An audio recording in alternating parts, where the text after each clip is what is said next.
Welcome back to a segment of What Your Palate. Today we have a very special guest with us. We have Warner Bowen, and we are talking about the journey of becoming a wine disruptor, because we're not using the word influencer anymore. But what she's done in online and for the industry from beginnings that didn't necessarily lend themselves going towards wine is absolutely amazing. And we're really happy to have you on the show. I think the good word of the day is Warner. Oh, I mean, that's what she goes by, right? Confidence uncorked. Yeah. You really breathe true to that, especially in this podcast. It was great to hear your journey.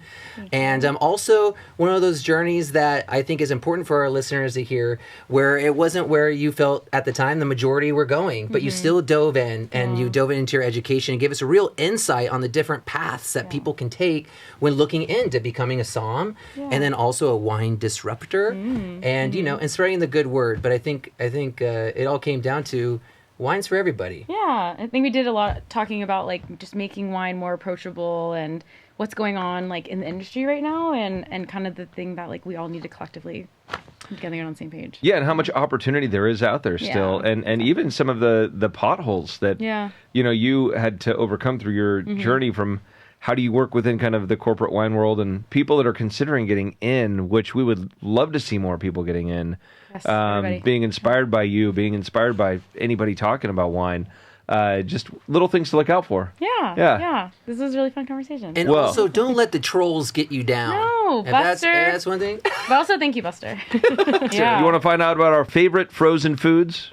Then that's the highlight of Go With Your Palate. That's going to be the thing that That's going to be them. the thing. Yeah.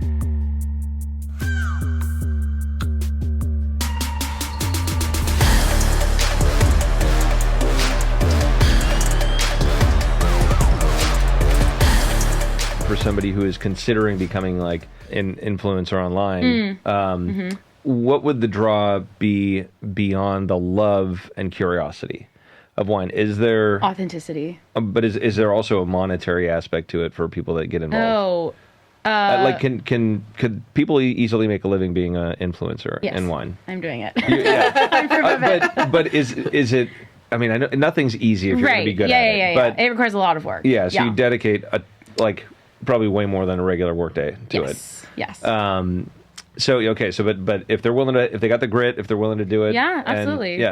It's for me whenever people ask like, what's the secret with social media or whatnot, it really just comes down to authenticity, because if you are just trying to appease everybody, then you like talk to nobody. And I think one of the things that's different about me is that I feel like I have very strong opinions about wine and I have perspective about it, and I'm okay like being controversial and speaking my mind about things. I'm not just like waxing poetic about like, you know, how, I don't know, I'm not doing the traditional marketing on wine and talking about the points or like the terroir. I'm like, let's get into. Thank you for that. Yeah. Thank you for that. Oh God, I just like stop talking about the soil, please. Like if people want to ask questions about it, okay, but like don't lead with that, for the love of God. So this is a really good point you make, because and this is how I see it too, is that if you lead with the data and the granular stuff, you lose the audience. You've immediately lost them.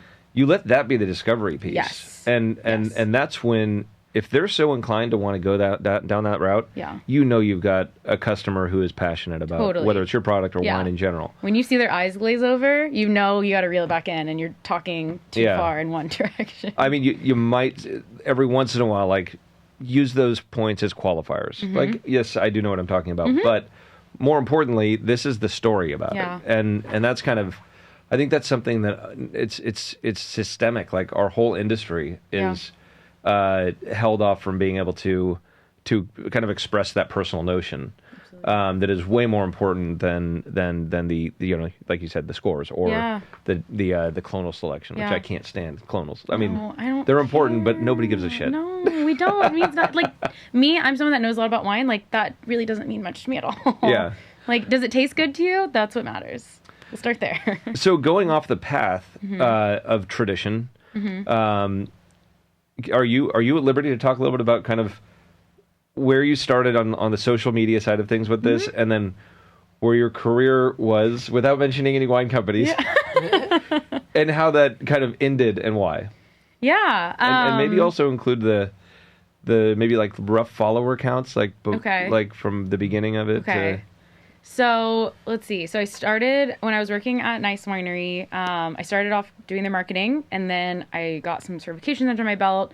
Started leading some tastings, and just absorbing all the information. And leading the tastings, I led hundreds of them, is really what helped develop my passion and I think my unique style of wine education. That I would like read all the stuff in a textbook, and then find a way to like share that in a really, I don't know, like understandable way. And I would meet people where they were and make people feel really comfortable. Like there's not a single dumb question. Like the only dumb question you can ask is like to not ask one at all, you know? And just, I would get so excited when somebody would feel brave enough to ask something, and seeing their faces light up and seeing that like light bulb moment happen for them was like, okay, cool, we're on to something here. So I started my Instagram account. You know what's funny? I had the name thought up. I had like written out pages and pages of content ideas for literally a year before I ever started. I was so scared to start it for some reason. I was just scared of like the backlash, or scared of like what are people going to think of me for putting myself out there, which is like a very common thing for people to experience before you like put your face out there. Yeah. But it's funny looking back that like for a year I was very scared. Oh, that's me. Oh, that's a lovely picture. That's on your face. That's me. That's my face. I like fine. it. That We're- you Your put face it out there. Yeah. We're all But then human. you like get it. something with that. You're like, what's going on there? I want it. I'm Yeah. curious now. Yeah. We'll get into that for sure. Okay, so I started my Instagram account in 2020. And yeah, what I really wanted to do was just help people feel more confident about wine and to mystify it. And my goal was like, if I could help one person, like then I know I'm doing my job. And it just started with like talking about common myths and like misunderstandings in wine. And then, let's see, I got connected with Maker Wine, Premium Canned Wine Company, and I helped run their social media and their wine education program. And then was there for about 2 years, and that was such an amazing experience. Like, love what they're doing. I realized that I wanted more experience in like a larger company and to really understand the business of wine at a larger scale, because my background had always been in smaller production wine, and I felt like there's so much more that I still wanted to learn, which is super interesting because like we were talking about this before, a lot of times in like the wine bubble world, like it's very insular and people look at larger mass production things on the negative side, but actually working for a larger company, I worked for Gallo, like completely shifted my perspective on wine. And for so long we all preach like, don't buy wine at a grocery store, like go to a local wine shop and buy directly from wineries. It's like, okay, then we're talking to like the 1% of the population, because majority of people buy their wine at a grocery store. Yep. So you gotta meet them where they're buying. Exactly. And You that wanna shifted tell them where to buy. everything for me when I like got in there and started to learn so much more about like the people that actually work there, that were so passionate what they did, committed to the company. And Gallo trains their company like no other. Like those people are educated. They know a lot of things. That's like really important to them, and I admire that about them. But yeah, it shifted a lot of things for me of just like, okay, we need to actually meet people where they're at and talk to them, and that kind of shifted things on in how I was sharing content. For a long time, I didn't even want to do like grocery store recommendations, not because I wasn't willing to buy wines there, but also I think I was still of the mindset for a while of like, go buy your wine at a wine shop, but also like, don't just listen to what I have to say, like, you know, taste things on your own. But sometimes people are looking for like a guide and just like a little nudge on. Yeah. Just like a slight recommendation. Yeah, exactly. So I started sharing some of those, like, you know, here are some Chardonnays I recommend at a grocery store. Here's some wines I recommend at Trader Joe's, Costco. And those started to like blow up pretty quickly. And I think it was the fact that I had. And this is during the time you were working at this at Gallo. at Yeah. Gallo, okay. Yeah.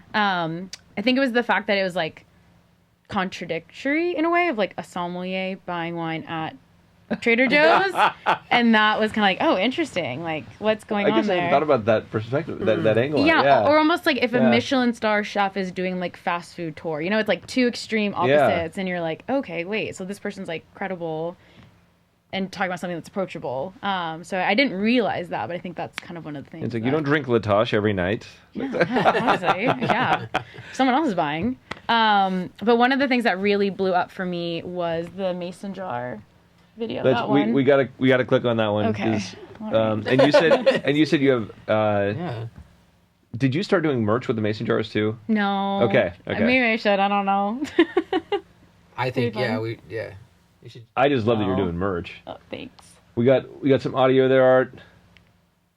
This is a wine hack. I will say for anybody listening. Yeah. And what you're gonna, if you're watching, you'll see it. But if you're listening, it's a little life hack that Warner will describe in a moment. Yeah. For wine, don't put the cork back in the bottle. I have a way better tip that's gonna change your life. I'm Warner, I'm a sommelier, and I drink a lot of wine, so you can trust me. If you were to put the cork back on a bottle of wine that's half empty, you'll see half of this still has oxygen inside of it, and corks are porous, and this is still gonna allow oxygen to get into your wine. Not great. What you really wanna do is reduce the amount of oxygen to wine ratio. What I recommend is a mason jar. All you do is take whatever wine you have left over, pour that into the mason jar or any kind of airtight container. In desperate times, I have cleaned out a kombucha container and used that. Seal it tight, and there you have it. There is so much less oxygen in here than in the rest of the bottle. So you can get different mason jars depending on the size of wine you have left. I swear by this, it will make your wine still taste fresh even a couple days after you've opened it. Whereas a day after I open a bottle of wine and I put the cork back on, I can tell a difference. Don't knock it till you try it, but if you do try it, let me know what you think. I know it sounds crazy. That's great. Yeah. Just a little like hack that I think everybody's got mason jars. Totally. Yeah. But comments like this, where they're like, leftover wine, what's that? Like, that was the most common thing. Where people are like, just finish what's in your glass. Like, I was like, I'm just showing you an example. Like, chug. No, really. They were like, that. I was like shocked. I was like, how many people are downing a bottle in one sitting? Like, I'm like, no shame to you, but like, damn. Yeah. I always have leftover wine.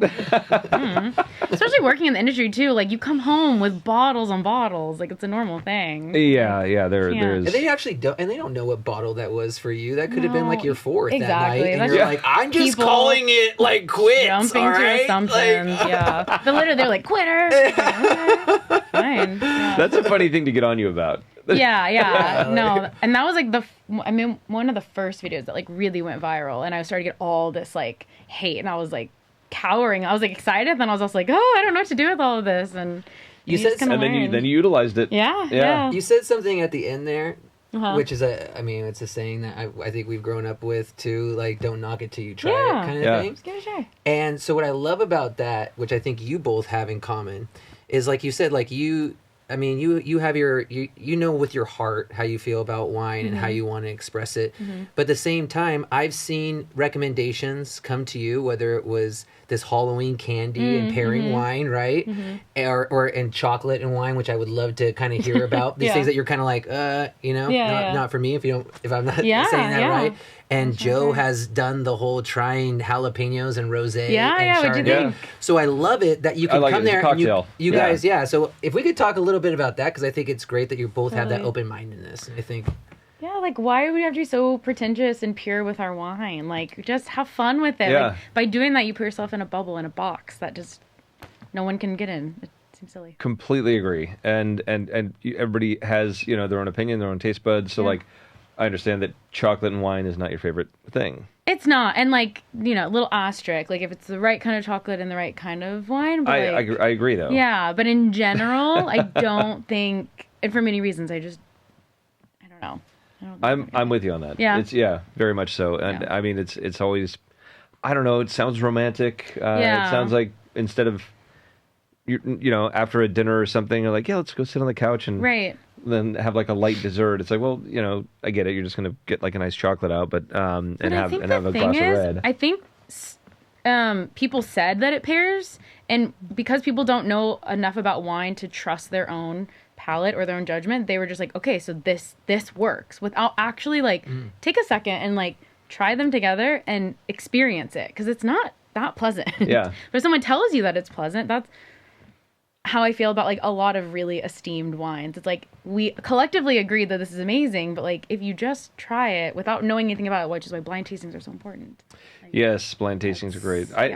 But then you also take the kind of lowbrow options and you can pair them with the high tier for an amazing experience, like just potato chips and champagne. Love it. Yeah. Right. I think that's something that's so underutilized. Or popcorn. I love overly buttered popcorn with a ton of salt.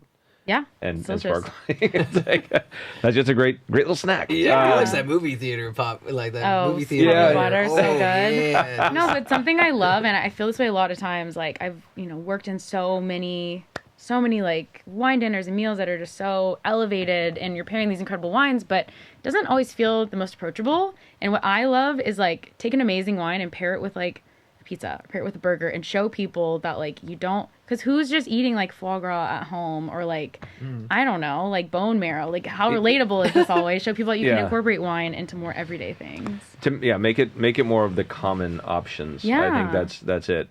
And I think that's like, I always reference Robert Mondavi. Mm-hmm. He did a great job. And I mean, I was a child when he was on his kind of way into retirement, but he did such a great job of telling the story of like, it's not pretentious. Yeah. It goes well with food. Yes. And he spread that around the world. Mm-hmm. And I think Napa, we're sitting here in Napa Valley. Mm-hmm.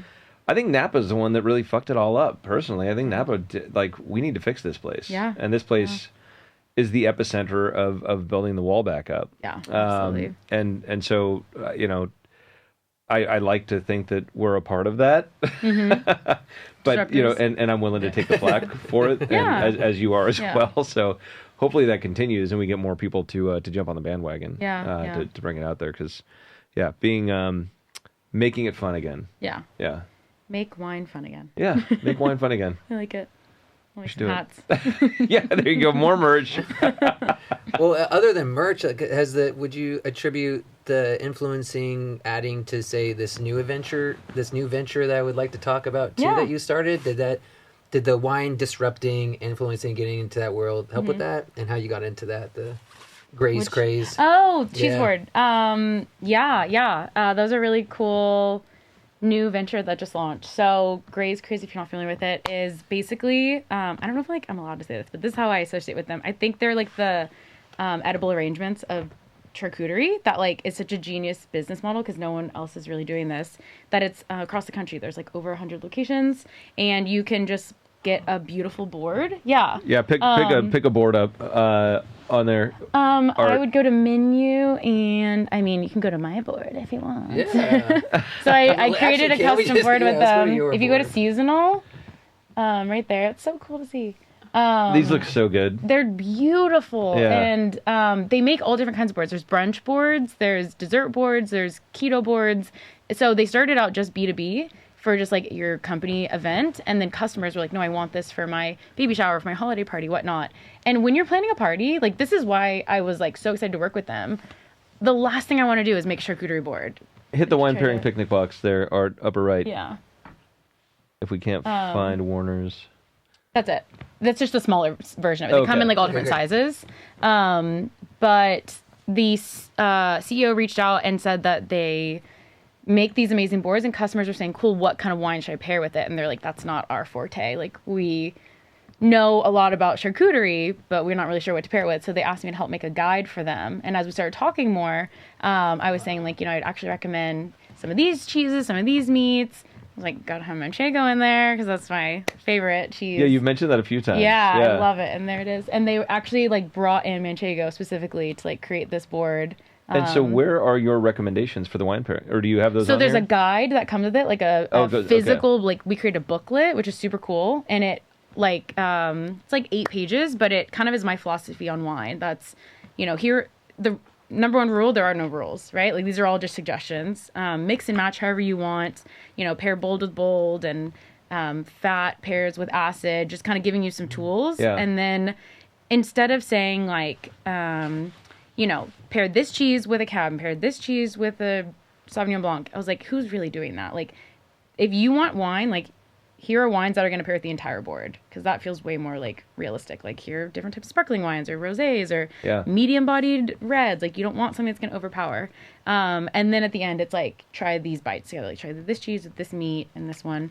But also try whatever you want and see what works for you. Yeah. I'm surprised they haven't tried to start selling wine with these. They're going to. They are. Yeah. Okay. So it's a franchise, so each location has the ability to like get their own liquor license. They gotta have their own license. So that's like in the works. There's some locations that do sell wine, and I'm sure there's more that we'll do there. But there's one opening in Napa. The closest one to us right now is in Concord, but they're all over. They're all over Texas. They're in like a lot of states. Okay. It's a really cool concept. Yeah, very cool. You were talking about Manchego. Manchego. Sheep's milk cheese, yeah. So, have you seen one of those little, like, those... Uh-huh. Do you have one of those? No. I don't even know what they're called. They're a little spinny thing. Yeah, I have a funny story about It's like that. a vertical blade, and you're, like, to make little florets. Like, beautiful, flower. Okay. Like, that is my favorite way to eat Manchego. So my friend is getting sued by Switzerland right now because she made a video. By the country? By the country of Switzerland. Yeah. What? Yeah. That's literally big time! Switzerland. That's which is funny because Switzerland's normally like neutral ground. Yeah. Like they are coming after her because she made a video showing how to use that. She just bought it on Amazon and they came after her because they were like, we own the 3D rights to this shape of cheese and you cannot promote it. And she was like, what do you mean? Like... Okay. of the cheese like itself? Tete de Moines cheese in the region is like, it's like a whole thing. Yeah, I think so. They created that tool for the Tete de Moines. Yeah. I think that was their. I think I have heard that story. Yeah, but they're protecting it at like all costs. Yeah, and she was like, "You don't realize that like she's like millions of people saw this video." She's like, "No, this is a good thing for y'all," and they were like, "No, take it down." And she's like, "What?" Wow. Yeah, kind of crazy. Do you mind if we live in a wild world. Did she take it? Has she taken it No, down? Taken no. it? Yeah. Yeah. She's like, "How are you going to win this?" Like, I don't know. I think it's so silly. It's silly. I'm like, let's change it around. So she did back down. So video, it was like funny stuff like that. Like you'd think that that's free advertising. Cool. Right. Yeah. Awesome. Right. So we just got a Williams-Sonoma catalog in the mail, as we do during the holidays, and it's already Christmas time. I'm looking through, and all of a sudden, I see just the red wax dip of Bell Gloss with a custom, like, etched label on it. I'm like, what the fuck is this? Like, like not even knowing if it's online. Yeah. So it says, like, more information online. So I go online and find out, like, yeah, somebody's buying Bell Gloss and taking the labels off of them and etching. But they're still, like, online, you're still buying a bottle of Bell Gloss. Wait. So Williams-Sonoma is selling Bell Gloss or selling? They're selling Bell Gloss, but they have, or some contractor has soaked the labels off of them and etched customs, so like it could be, like congratulations Joe and Rachel or something like that. How are they allowed to do that? I'm trying to figure it out right now. Oh my gosh. I'm sure they're a pretty serious company. Yeah. I'm sure that there's a legal way to do it. And I'm not like upset about it. Yeah. I just want to make sure that there's no trouble to be had. Right. Because for me, it's like, that's great exposure. Our wax is unique in the sense that like people can recognize the bottle without the actual brand name. And so I like that. But still, I wouldn't ever take the approach of calling Williams-Sonoma. No way. Yeah, there you go. $90, man. That's a big upcharge for. Wait, so the only reason you knew about this was because you saw it in the catalog? Yeah. Oh wow. How do they have permission to do this? This feels like. So they left the back. Oh, maybe I don't know. I was going to say maybe they left the back label on. I wonder if it was like a distributor that like sold it to them, or I don't know. It would definitely be one of our distributors. Yeah, interesting. I feel like they'd have to run that by you first. Yeah, kind of like taking the label off. Personal wine. Interesting. But yeah, they also had Silver Oak and they had Camus. They had Cristal. Like they had a whole bunch of options. I also love that it says non-vintage too. Huh. Interesting. Well, yeah. So for me, I was at first. Actually, my 11-year-old daughter was like, she was upset about it. Yeah. So and I'm like, no, this is like, it might not be a bad thing, but she's like, well, they can't just use your wine without asking you. And right. I was like, well, there might be a way for them to do it, and maybe there's a way for us to collaborate. Like, look at the positives. Yeah, and she's like, you should sue them. Oh. And I'm like you. Where did you learn that? Yeah. You need to stop hanging out with that one friend's mom. Yeah. Oh my gosh, that's funny. Dang. Well, I think that's a good, like, healthy approach that you had to it. Like, I can absolutely. Yeah, I'm just surprised the country of Switzerland. Yeah, I know. That's so ridiculous. Oh God. Well, and hopefully that draws more customers, more people buying your wine. You're like, yeah. Sure. So we didn't get to the end of that story. Oh gosh, sorry. When you ventured my off. ADD is coming out. Don't worry, I have it too. So we're good. Yeah. Great. Who doesn't have ADD at this point? So before you went to your solo career gig that you're doing. Yeah. You had kind of created this foundation online and social media, and you were also working with Gallo, and then what happened? At some point, you went viral. Yeah. And it did not work well with the larger company.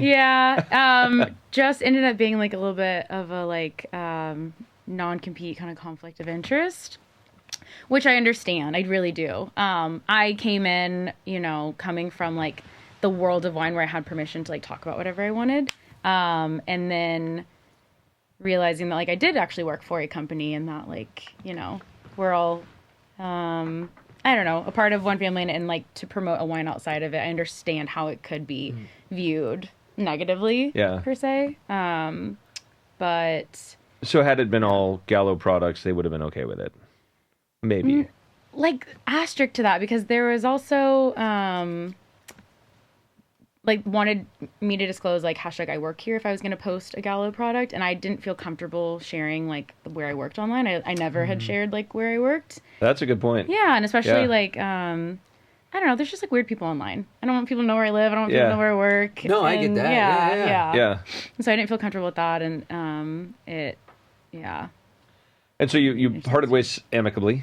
It kind of, I was looking down the road, like loved the company, loved my experience working there. Was looking down the road of like, if I have to pick between the two, I felt really called. Like I felt like I had this mission of just like sharing wine, make it more approachable. And I don't want to just be limited to one wine company. Like, even though there's a lot of wines within the portfolio that like I think are amazing and have a really important place in the world, I didn't want to just be restricted to only talking about those things, or only being like in one lane within the company.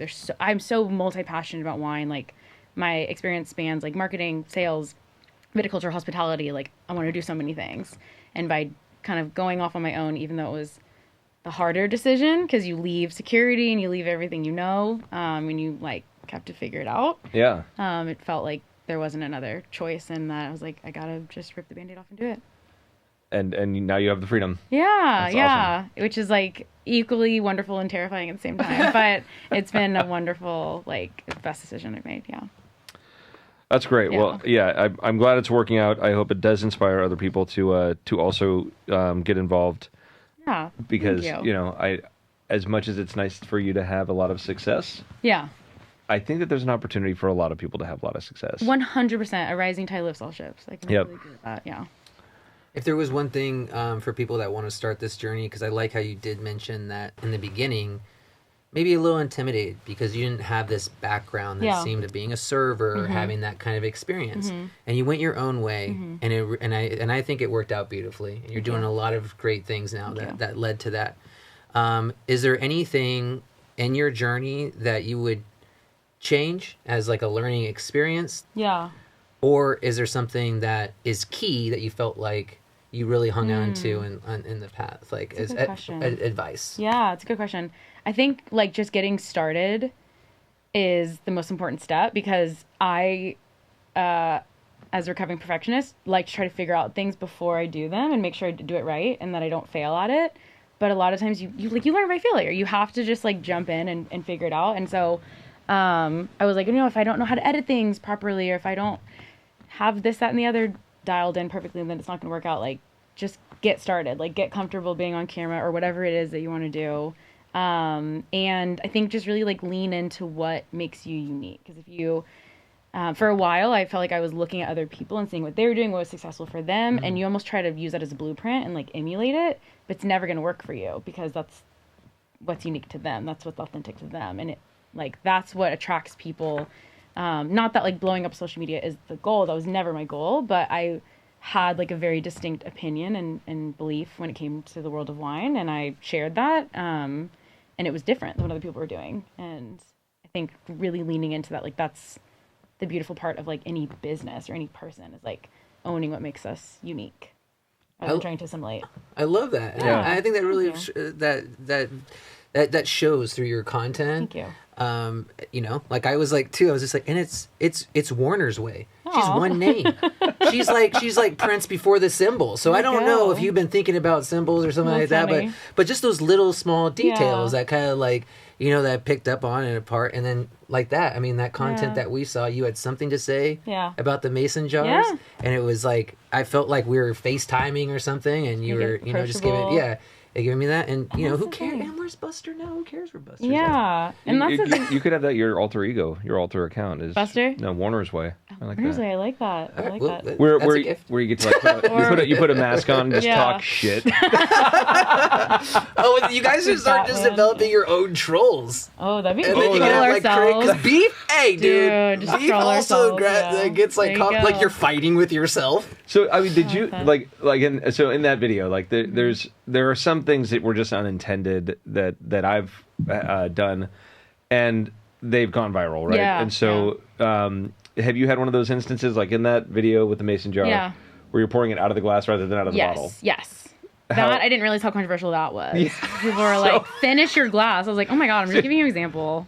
It's so funny. Like we, commonly, you've tasted wine in wineries and whatnot, and you thieve it out of the barrel, you put it in your glass, smell, taste, and then it's very common for us to pour from the glass back into the barrel. Okay. It's just like a standard. Yeah. Oh, but people are like contamination. And I did that one time Oh. and we posted it. I wasn't even thinking about it, and it was like.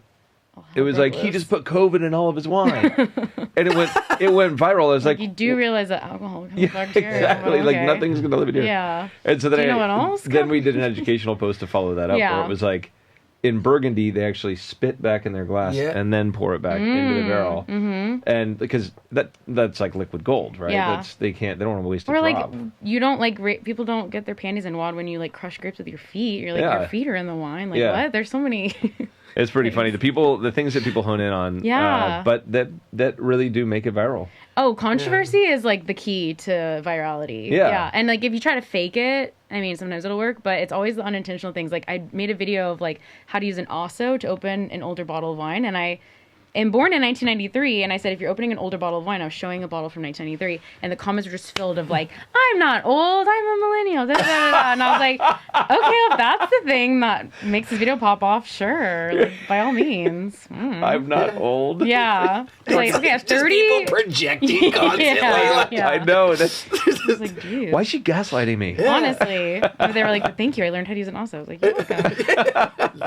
Like, okay, but 30 years old is older for a wine. Like, we can agree on that. But It is, yeah. It's I would agree. I'm not there are very few older wines that I really fall in love with. But yeah. But I just had a 1993 Ridge. Oh, cool. Oh my gosh, it was a Carignan Nice. of all things. And how was it? Phenomenal. Amazing. And like I'm not a big old wine Yeah. guy, but like it was press in town. So for my wife's birthday, we went there. And what I love about their list is they have a lot of obscure older reds wherever they get them from. Yeah. And so it makes it way more fun. Where they're expecting the majority of their clientele to go in there and drop like $2,000 on a bottle of Abreu. Yeah. And I like, go "Hey, in I there want this." and sit at the bar, and I always pick like an old Petit Syrah, an old Rhone varietal, or Cool. whatever. And generally they're good or Yeah. at least interesting enough to appreciate them. Yeah. And they're like they're like the lower price Yeah, wines. like how much was the Ridge? It was like $300 Okay. But For- like you could have spent a lot more on like for that old of a yeah. wine, Yeah, and that's cool. it was. I mean, it was solid. That's awesome. I was really excited. Yeah. So, but yeah, that's kind of the getting out there and just putting. You're like, I'll give it a shot. Yeah. I haven't had a 30-year-old Carignan ever. I have. Yeah. I love that. Well, and also I have like, which I feel like is kind of controversial opinion, but maybe it's not. I just feel like a lot of times people that wax poetic about older wines, always like, I'm hesitant to even say this. A lot of times I think it's just because of like the association that like the Somm community has with like, if you were just to give somebody blind an older wine that is like, there's no more fruit left. It's just like, I don't know, acid at this point. People see the label, they see the year, they see the producer, and then they start waxing poetic about it. I'm like, but if you just tried this blind, you'd be like, this wine is flawed. And I feel like... I completely agree with that. And if you're ever able to like taste with a group and be able to like just do it blind and do like a 5-year spread of the same wine. And I know that can be hard for a lot of producers. Yeah. But like say you were the guide because you could actually talk to a lot of the knowledgeable points and be able to showcase like 20 years which would be 5 wines over a 5-year period. Then people can kind of see and just say like Don't get caught up in the romance. Yeah. Just try these. Yes. All the same wine, same vineyard, whatever. Yeah. And it's just like, what a way to learn. Yeah. Because once you pull the romance out of it, yeah. and the somm community has encouraged consumers to believe that the older it is, the better it is. People are always like, how long should I age this wine for? And I was like, it's up to you. Like, do you like the taste of older wines? Like, so my recommendation to everybody now is, you find a wine you like and you think it's going to age, buy a case, open a bottle every year until it hits its peak, which will be most likely like, oh, wow, this is tasting beautiful to me, and it's 5 years old, and drink the rest of it that year. Yeah, there you go. And it's all about your own preference, exactly. Stop being a bunch of pansies buying one bottle at a time, you know? Fill that cellar. God, what's that? Yeah.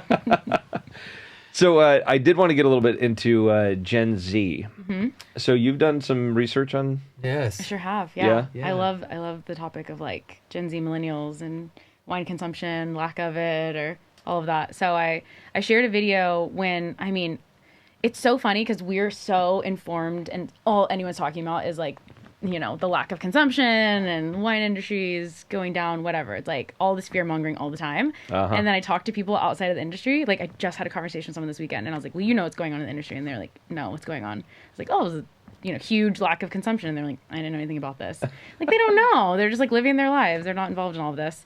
So I shared a video once like it was really starting to kick off. I think it was like at the end of 2023.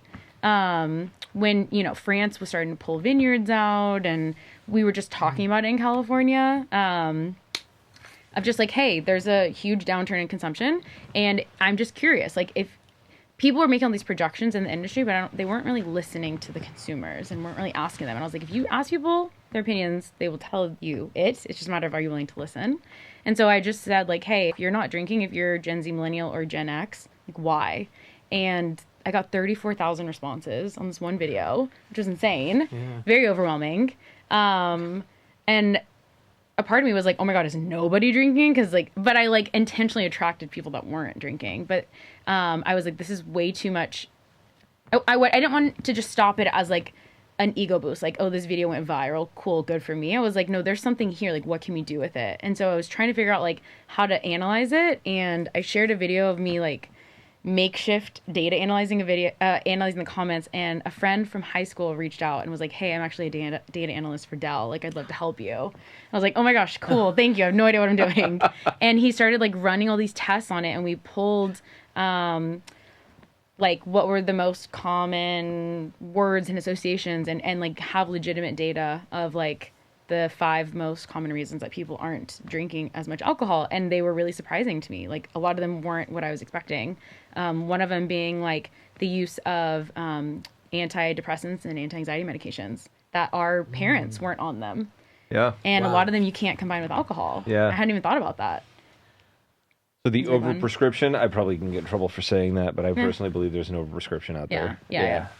Easy to pass out sometimes. Yeah. That is just like, we in New Zealand are the only 2 countries that you can advertise, drug companies can advertise on commercials. Oh, I didn't know that. Wow, that's crazy. I did not know that. Yeah, there's 2 countries, that's it. So I'm not a fan of it. I think those companies ask your doctor about this. And and you're like, oh, I do feel like that sometimes. It's like, that doesn't mean you need to go get a prescription. Right, just have a bottle of Pinot and shut the fuck up. Sometimes that'll do it for you, yeah.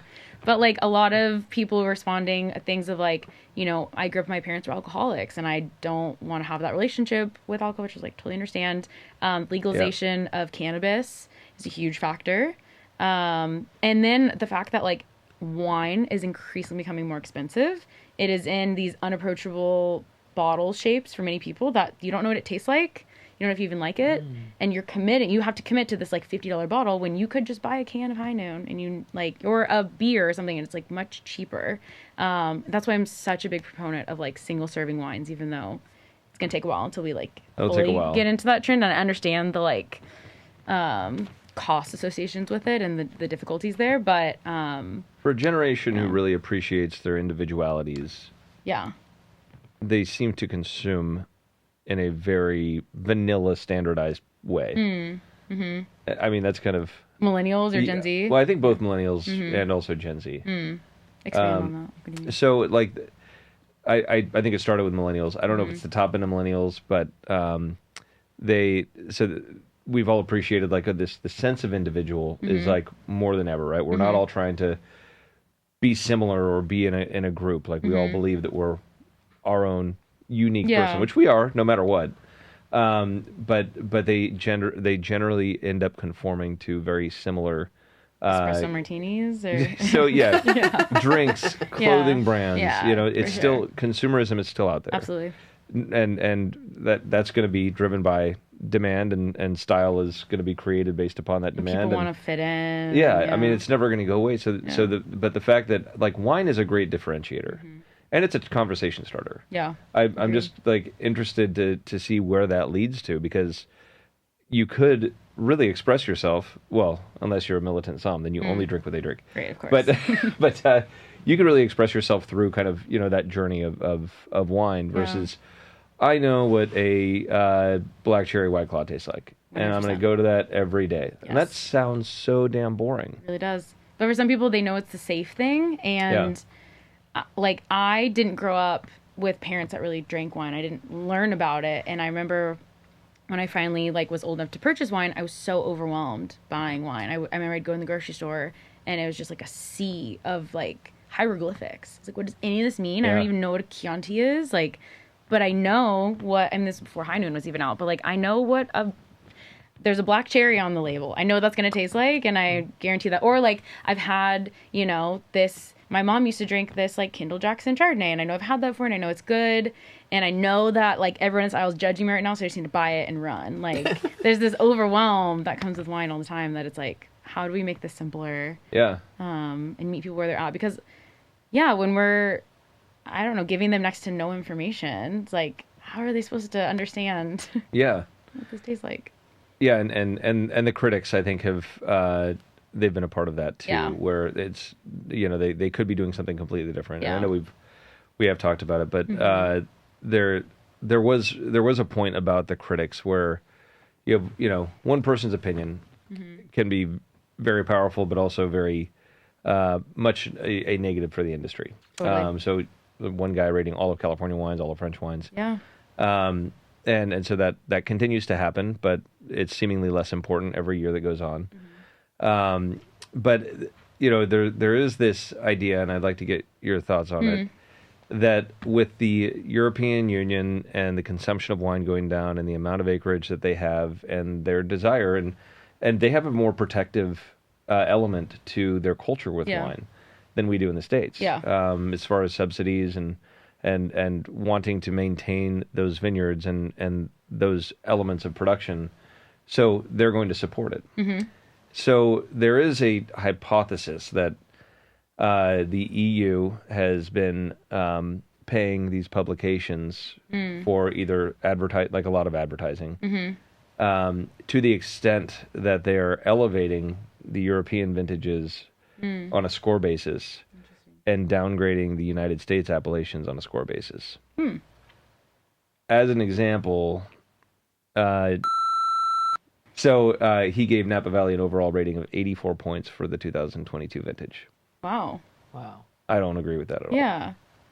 Anyway, so also the danger of just like listening to one person, one critic, and not like. Well, how damaging is that to the industry? Totally. Right, Yeah, like the immediate Napa Sonoma industry. But from because you like ride this interesting line in the somm world. You can play all day with the geeky somms also, but you're also just a regular person. That's not meant to make somms sound like they're superheroes. But Disruptors. Do you have you heard anything? Is there any kind of have you heard anything like that in kind of the know communities? Yeah. I haven't, and that's really interesting. Like I just got back from, was able to go on a trip to Chianti Classico, and I was talking with them a lot about like what are the consumption trends like going on right now, because they're not, like weed's not legal out there. Wine is just ingrained in culture from like the moment you're born. Yeah. They're so used to drinking that, and that's still like the drink of choice for most people out there. They're struggling with like exporting wine to the markets that aren't drinking as much, especially with like tariffs and things like that. That's hurting them a lot, because a lot of them depend on that. But they're, at least in like Tuscany area, they were saying like the locals are the main purchasers and consumers Okay. of the wine, and that they aren't struggling as much there. But I know in some regions where like they really depend on exporting things. They're feeling the pinch. Yeah. Yeah, I'm just curious to see how the whole thing plays out with, because I get it, but I've always felt like the critics world is a pay to play. 100%. We pulled out of it years ago. I have seen some very interesting things about like how the critic scores go down. And it's like, people really know. So I'm gonna tell a story. I don't think I've ever told this on air. This is how I think that it works. Okay. Because I have been a proponent and a payer of advertising through publications. I've also been a hater of those publications from the early parts of my career. So I think I've seen all sides of it, and there are a few other sides as well. But when we weren't advertising, we would get higher scores. And then when we started advertising, because they'd come to us and say like, "Man, you guys are crushing it. Like, sounds like sales are good. You got like a little extra money. Why don't you boost that now and invest in doing a full page ad?" So like, okay, cool. Maybe we'll get an article out of it at some point in the future. Just get a little closer with these publications, and they were much more relevant in a couple years back. Well, then you start advertising, and might be 6 times a year. All of a sudden, your scores drop.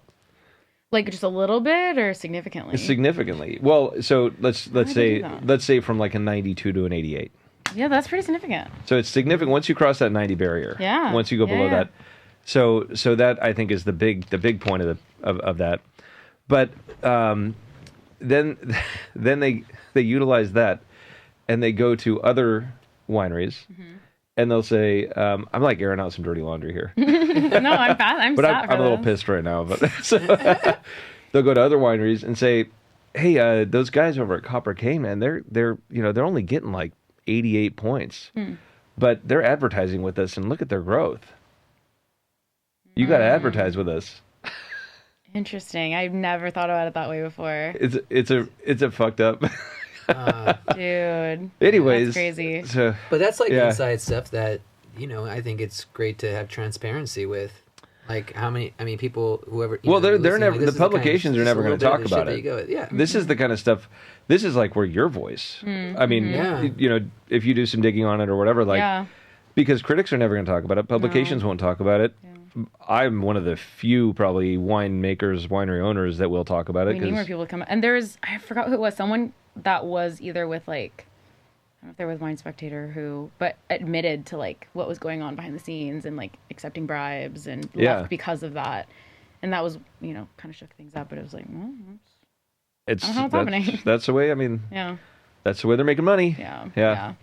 Anyway, so there's a lot of interesting stuff. So the independent journalism aspect, if you want to call it that, on what, you're doing, what we're able to do nowadays, I think it's just more important. And it's hard. There's like this fine line of like not wanting to ruffle feathers or alienate yourself. I think initially when I didn't have anything to lose, I was like, I don't care, I'll say whatever I want. And then you like maybe start getting in some legal trouble, and then you're like, okay, hold on a second. And it's like always this like teeter-totter for me of like, if I feel like really strongly about something and that like we need transparency in a certain area, like, I'm going to speak out about it. Even if you're going to get sued by Switzerland, you know what I mean? You do it. You say it. You know what I mean? Speak up. Speak up to those neutral. The most neutral people come after you. You've arrived. That's the funniest thing to me. I'm like, I want to be sued by Switzerland. What am I doing wrong? Dang it. I'm kidding. Switzerland, don't sue me. Please like, don't we'll sue find a Switzerland. reason. I love Zurich. I love Interlaken. Oh, such a beautiful country. It's so pretty. It really is my favorite. Favorite place to visit. It wasn't on my bucket list. We went. My husband and I went last year because we got Taylor Swift tickets. Before I ever got California tickets, I was able to get them in Zurich. You're a Swiftie? I'm a Swiftie. In Zurich? Yeah, I went to go see her in Zurich, which was amazing. But it was like $130 to get tickets, and then it was like the tickets are going for like $1,500 in California. I actually heard people talking about that. They're like, you can actually make a European vacation and see Taylor Swift for cheaper than just getting a ticket here in the US. I did not hear about this. So it was wild. So you just make sure. Well, we were already going to go to Europe. We were like, guess we'll stop in Switzerland. It wasn't even on our radar. And so then once you're there, you're getting tickets for $130. I got the tickets like when I was living in California. Okay. I like logged in at like 2 a.m. I was able to get them. But before I could even get California tickets, I was able to lock down Zurich tickets. Wow. Yeah, and then we went. And it was amazing. Very interesting. So did you, this is just like, maybe some personal stuff. Yeah. What was your favorite place in Switzerland? Oh my gosh. Lucerne was incredible. Interlaken was amazing. Grindelwald, like we did paragliding, which was like terrifying. I've been skydiving before, and which is less scary to me than paragliding. Did you like see all those people jumping off and like? Yeah. It's so beautiful though. It is. Yeah, that's awesome. Well, those are great. What about you? Great places. I'd say all the towns above Interlaken. Yeah, those are really cool. I still need to go, but I feel like so you mentioned paragliding. And then I've heard the skydiving thing, like the place to go. Yeah. Out is Switzerland? Is Switzerland. Yeah, it's just so beautiful. And so I'm just wondering what's this? What are they doing? They're just killing it. Dude, it's just like people's bodies the whole being country thrown is in the air. Alps. Yeah, just so It's beautiful. Because the view. nothing it's but the view. Yeah. It's nothing but beautiful mountains. Yeah. And these cute little towns, like it's awesome. So And they do have some beautiful really to good look at. wines. They do. They just don't even really make them over here. Like they don't. I mean, they don't export them. Yeah, because they just drink them all there. Yeah. It's like Texas wine too. Yeah, and there was some good Texas and Mexican wine. I have to say, I've had some really good Mexican wine. I don't know why they've not been more prominent here in the U.S. Like Mexican beer. In that Texas, thing blew up. There's you can find maybe like 8 on the shelves at like HEBs and stuff, but not as many. It's just like Washington wines. We don't get a lot of them down here either. Oh, Not as many, Yeah. Which I wish. Yeah, makes sense. Yeah. As much as we'd like to sell more wine to Washington and Oregon from California, they're like, Yeah. it's like selling to like Ontario, Canada. Yeah. Like we need to really consider what the options are before we accept you. You're an outsider. I know. One thing I did learn was it's not like Pac Northwest. It's really Oregon is the outlier. That like Washington and Oregon don't get along, California and Oregon don't get along. Oh, really? Yeah, but like up in all the Washington wine people, like they're all chill. Oh, I love Washington. Cool. It's good to know. Well, shall we jump into the rapid fire round? Are we both going to answer these, or is it just me? This is just you. Okay. This is just you.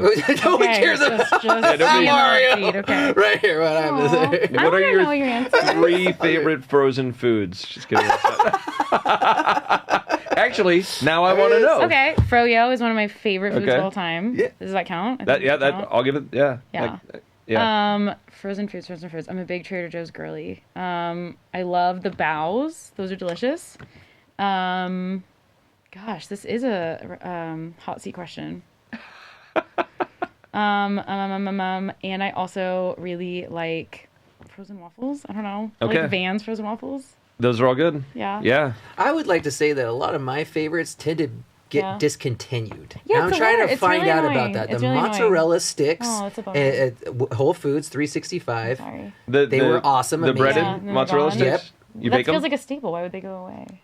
Well, there was. I mean, I think there was some. I don't know what the issue is. I don't want to go on with it, but they haven't come back. And then Okay. the puff dogs at Trader Joe's. Sorry, I did end up answering. Look, Yeah, this is a I'm hot happy. question. I know, Sorry. that's Okay, I'll important. step That's up. This is all. important. This is about Warner. No, It's not I about want to me. know. It's very important. Yeah. How about the It's It pierogies?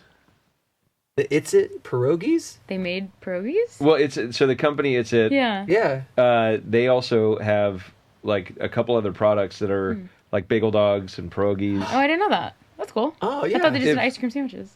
So okay, so That's what I thought. you've been to Sassoon, right? Yeah. Well, there's the actual town of Sassoon. It's kind Okay. of like on the water. Yeah. It's on the other, like it's a little ways from Sassoon Valley. Okay. Worth going to because there's an It's It outlet, Oh, cool. and in that outlet they sell all this shit. They say that their pies, their ice cream sandwiches, I didn't know this. and all of their other frozen stuff like bagel dogs and pierogies, and they're know. very good. Just a little.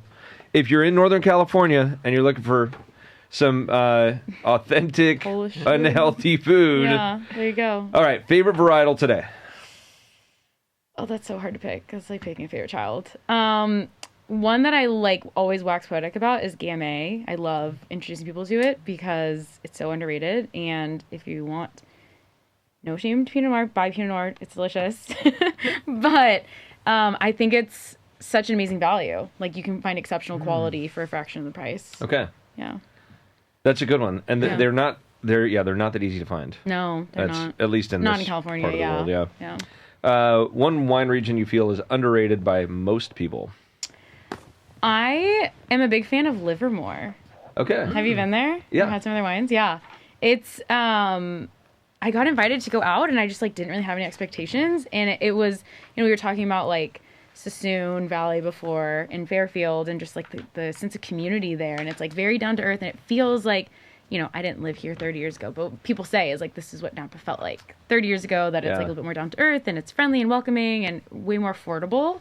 And the wines are like really amazing, but it was just like a fraction of the price of what you pay out here. That's great. That's a good one. I haven't heard that one in a while. Yeah. Yeah. My wife's from Livermore, actually. Oh, cool. It's such a like cute town too. It is a very cute town. And they do have like a good culture community, the whole thing. Yeah. I like joined their wine judging every year now. And I'm just really excited about what they're doing. I think it's cool. Yeah. All right. Do you have a preference of stemmed or stemless glasses for every day? I don't have a preference for other people. Like if you're drinking out of stemless, like by all means do whatever you want. Personally, I like a stem for myself. I think it's just me because I'm used to it. But like if I'm, sitting poolside or something, I'm not going to be like, no, I'm not drinking this because it doesn't have a stem. Okay. Yeah. If you could host a wine dinner with any 3 people, living or dead, and who and what wine? Is a lot of a question. Yeah. Who and what wine? Oh my gosh. Taylor Swift. I don't know I think she's too cool. I don't even know what to talk to her about. Whoa, you're pretty cool, Warner. All right. Yeah. Okay. Well, some of them aren't gonna be like super pop culture-y or mainstream or fun. I would love. Okay. Do you know who Glennon Doyle is? No. Okay. I love her. She's like a powerhouse in like she's like a leader in, I don't know, for women and like human rights and is just like an amazing person. She wrote a book called Untamed. Okay. I bet your wife probably knows who she is, but I think I've she's seen that awesome. book actually in my house. Yeah, she's really cool. I would love to meet her someday.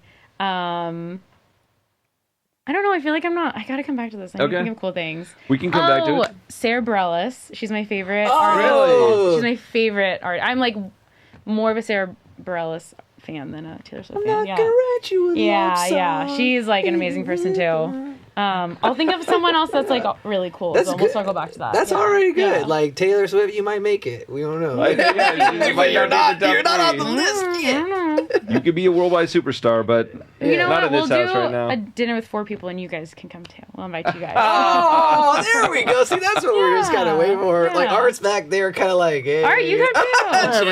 I got dissed All right, twice. let's go. Come on down. We'll flip an extra chair.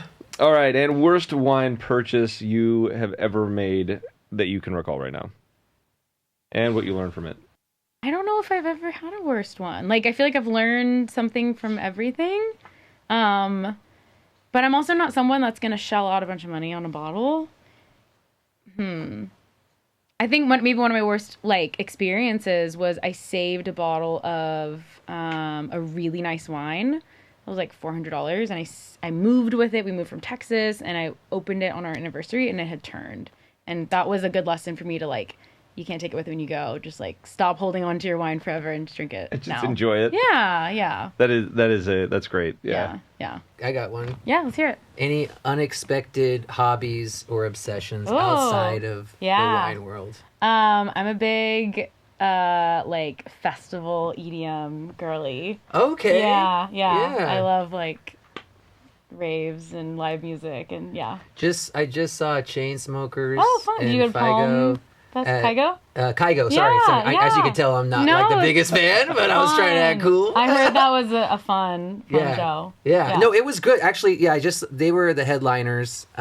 So I did see them, and they were at the Meritage here in Napa Valley. They have like a cool little concert, I think, venue that they're kind of creating. They set up a whole stage there and everything. Awesome.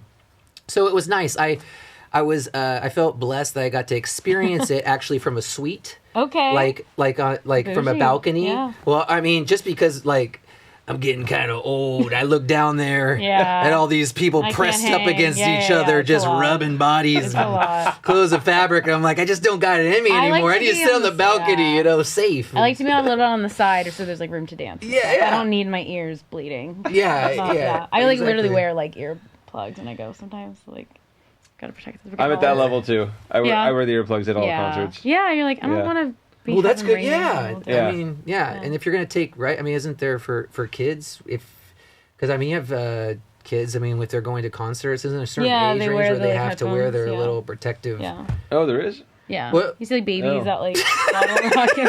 He's like, oops. You're like to his kids. He's like, you never listen. They're like, he never gave me headphones. Like, what? Wait, I feel like I want to know this answer for y'all as well. Your like hobby, unexpected outside of it? obsession or hobby. Yeah. Oh yeah. I mean, do you want to go first? I got a couple, I guess. Yeah, you got a lot of hear dude. it. You got a lot of fun stuff. Sourdough. Fun! Got love got stuck on the sourdough.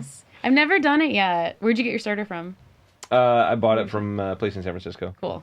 And so I've been giving it out. I gave this guy some. Nice. We do, I don't know, like 8 to 12 loaves a week.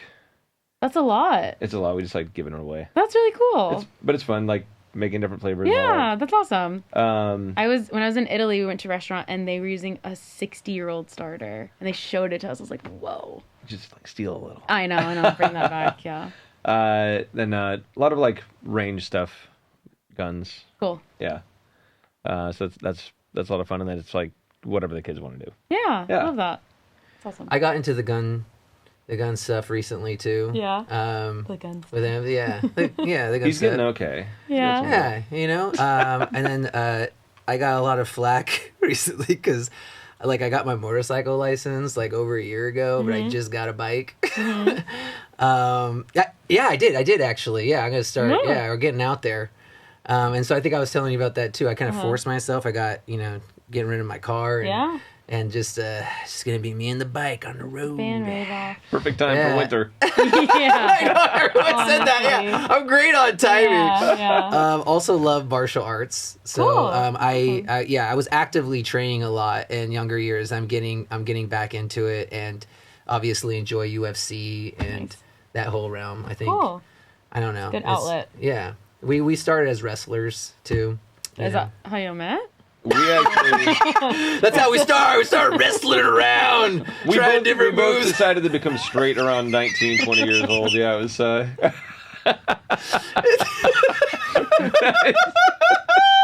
be great. I want to start telling people that's how we Oh my met. gosh. Wrestling. They're like, mat. what? On the mat. Singlets, the whole deal. He was like, "I like your headgear."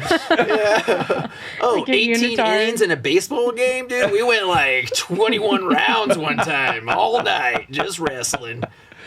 No, we've been friends since we were like babies. Oh, I love We grew that. up in like Rutherford, the small town. Yeah. Our moms were friends, That's and cool. and there's not. I mean, yeah. It's a small. Yeah. It was a small valley. That was a Yeah. very small town in the valley. Yeah. You always you always say it like you had no choice. Like, There weren't any options, you're like, I dude. didn't have any options, so we It's an became armor, friends. yeah. Our moms were friends, all that goes, making us hang out. I mean, look, if I was like the 25-year-old dude in a village and there was only one 25-year-old woman in the village, You know? don't really have any options, What? I would've been- Where do I fit into that in that equation? Am I the woman? All right, thanks, dude. Yeah. Hey, I would have been friends with you. I would have chosen you. Thank you. Yeah. Thank the whole you. suite, Yeah. I think what he was trying to say is true love is hard to find. Yeah. I think so. We're an arranged friendship. I like I'm going to tell my mom that. arranged friendship. We had no choice. That's good. You gotta learn to love each other. All right. Oh, Well, man. I want to say thank you again, Warner, for coming. This is really Yeah, this is thanks for awesome. having me. Great This is really insights. Hope we can do some more stuff together. I'd love to. And I mean, I think what you're doing is phenomenal, and I really hope you continue to inspire more people to do it. Thank you. And I feel the same way about what you guys are doing too. Like, you are definitely disrupting in such a good way. Well, thank you. And like utilizing your platform and not being afraid to just like do things differently. We're too much of the same. So yeah, thank you for what you're doing. Well, I think we're all doing something Yeah. right, Yeah. and it's just a matter of people getting a little more confidence to be able to do it, and also confidence in the industry. Yeah, absolutely. But without people being out there in the lead and expressing that, people aren't going to have that desire to be like, I want to be like her. Right. So well, thank you very much. Yeah, thank you. All right. Thank you, Warner. Cheers. Thanks, Awesome. guys. All right. Cheers. Peace.